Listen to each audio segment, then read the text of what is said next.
me toca hablar de aquellos pacientes que al diagnóstico tienen axila positiva y vamos a una cirugía directa. Mi intención hoy no es venir a provocar el vaciamiento axilar, sigue siendo una técnica útil y muy importante dentro del arsenal terapéutico de todo cirujano de mama. Pero lo que vengo a valorar es si en todos los casos hay que hacerlos por inercia o siempre, o si existe algún caso en el que podamos emitirlos reduciéndole a las pacientes la morbilidad secundaria a este procedimiento.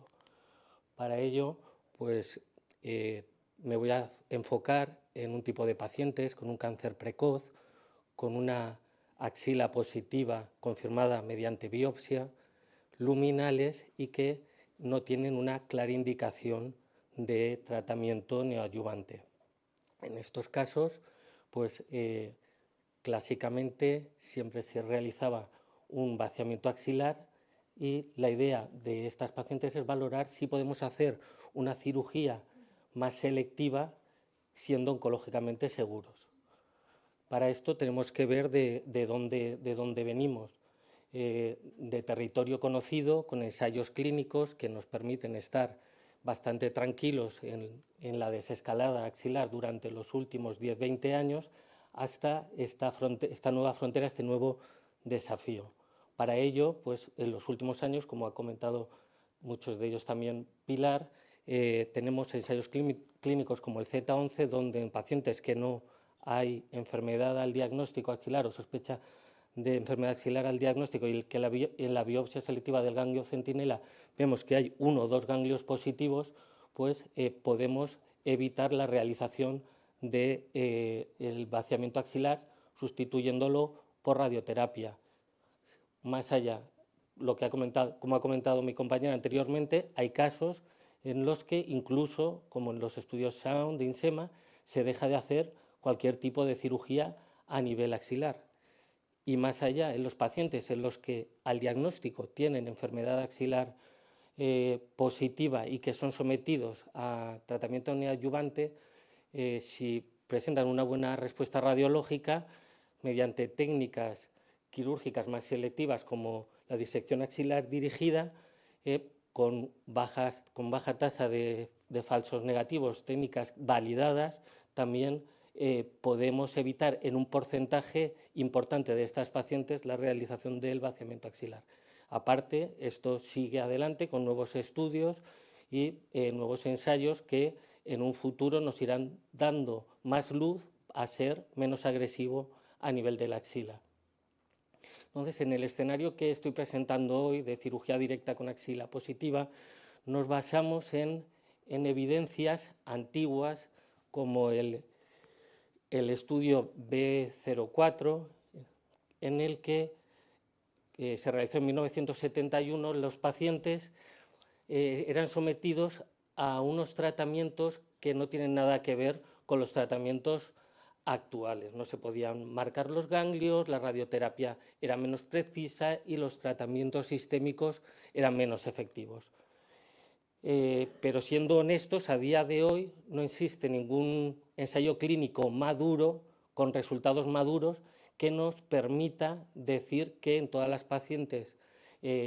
con este perfil podamos evitar el vaciamiento axilar. Buscando en la bibliografía podemos encontrar una revisión sistemática de Lovris del 2013 que ya él mismo dice que la evidencia es limitada y se apoya sobre todo en 2 estudios, uno de los cuales es una corte coreana, que es una corte que a 5 y a 10 años no ve cambios en cuanto a recaída axilar, presenta ni cambios en cuanto a la supervivencia, pero estamos hablando de una evidencia en un solo centro, una serie retrospectiva y que no es aleatorizada. También tenemos el estudio TAXIS, que probablemente es el que todos los cirujanos de mama tenemos muchas esperanzas puestas en él, que nos dará muchas respuestas a muchas de las preguntas que tenemos hoy en día, que salieron estudios de protocolo y un subestudio de factibilidad de esta técnica, en la que los pacientes que tras la disección axilar dirigida era un grupo heterogéneo, que se valoraban tanto pacientes con cirugía directa como pacientes que se sometían a neoadyuvancia. Aquellos que posteriormente se sometían a un vaciamiento axilar hasta el 70% quedaba enfermedad residual y hasta un 30% tenían 4 o más ganglios positivos. En la literatura también encontramos cada vez más estudios de forma emergente en los que lo que nos están diciendo es que cuando estas pacientes al diagnóstico observamos que tienen enfermedad axilar, hay un grupo bastante importante, del 30 al 45%, solo tienen 1 o 2 ganglios positivos. Como comentábamos en la mesa anteriormente, pues es muy fácil querer extrapolar resultados del Z11, en los que cuando haces el ganglio centinela solo tienen 1 o 2 ganglios positivos.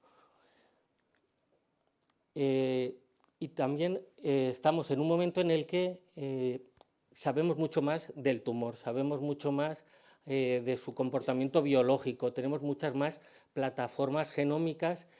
de forma que el vaciamiento axilar, que en la época del B04 pues, era el rey absolutista, contar ganglios nos iba a indicar qué tipo de tratamiento sistémico tenía que llevar, pues hoy es un miembro más de un Consejo de Ministros donde están factores como el CAI, la invasión linfovascular, etcétera, etcétera, muchos otros que nos permiten tomar decisión si este paciente posteriormente va a requerir quimioterapia o no. Ya no es tanta diferencia en estos luminales, la diferencia entre 2 o 4 ganglios, sino la biología del tumor. Y por supuesto, siempre que no llegamos con el bisturí, en este tipo de pacientes que tenemos certeza de que hay enfermedad axilar, tenemos que compensar con fotones. Estos pacientes, en principio, deberían, si con la cirugía completamos la limpieza de la enfermedad macroscópica, tratar la enfermedad microscópica residual con tratamiento de radioterapia. Y a colación de la charla de hoy, pues he querido revisar qué estamos haciendo en nuestro centro para ver cómo vamos. Y para ello, del 2020 al 2024, recogimos 216 pacientes con enfermedad axilar al diagnóstico, de los cuales 32 no fueron a cirugía, en principio fueron a cirugía directa. Es decir, la selección es muy importante. Esto no es café para todos, no vale para todos los pacientes con enfermedad axilar positiva. Y de estos 32 pacientes, finalmente 26 se sometieron a una disección axilar dirigida. De estos, el 42% evitamos la realización del vaciamiento axilar, y si lo dividimos por tipos de cirugías, vemos que aumenta un poco más en la cirugía conservadora, hasta el 44%, y disminuye un poquito al 37,5% en las mastectomías de pacientes que evitaron finalmente el vaciamiento axilar y la morbilidad que de ello se deriva. Inmunohistoquímicamente, pues la mayoría fueron luminales A, y los ganglios sospechosos al diagnóstico, al inicio, según los distintos grupos, pues en torno a 1 o 2 radiológicamente sospechosos. La detección del ganglio centinela en este tipo de pacientes y la migración del tecnecio, la extracción del ganglio marcado, y la migración del tecnecio, tenemos tasas por encima del 90%, y lo único que la coincidencia entre el ganglio marcado y el ganglio centinela no llega al 60%. Por lo tanto, en este tipo de pacientes es vital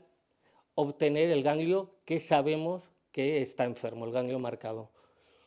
En un periodo de seguimiento de aproximadamente 40 meses no hemos tenido ninguna recidiva, y la gran mayoría, el 86%, recibieron radioterapia.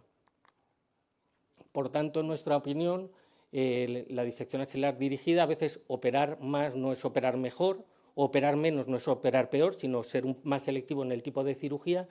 sobre todo en pacientes con indicación de cirugía conservadora, y con ello, pues en una patología con altas tasas de supervivencia, yo creo que estamos en un punto en el que la calidad de vida de las pacientes empieza a ser ya innegociable, y tenemos que permitir que, si van a sobrevivir, que sobrevivan con una buena calidad de vida en la medida de lo posible. Muchas gracias.